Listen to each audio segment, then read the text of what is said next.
Tingnan nga natin guys kung kulay pula daw sa loob. Usually nakukuha natin yung puti at saka black yung seeds nga. Yung dragon fruit na ito, may ganyan. Parang mata.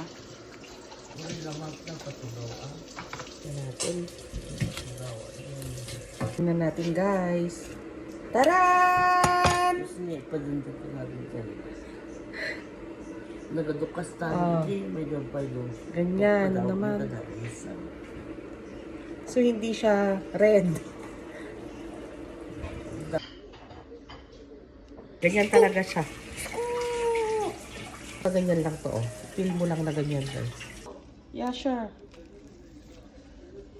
Ganyan lang siya, guys. Just wait. Isa siya nasa feel.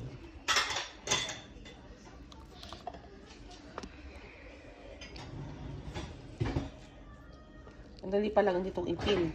Okay. Oh, that's it, Momo. Okay.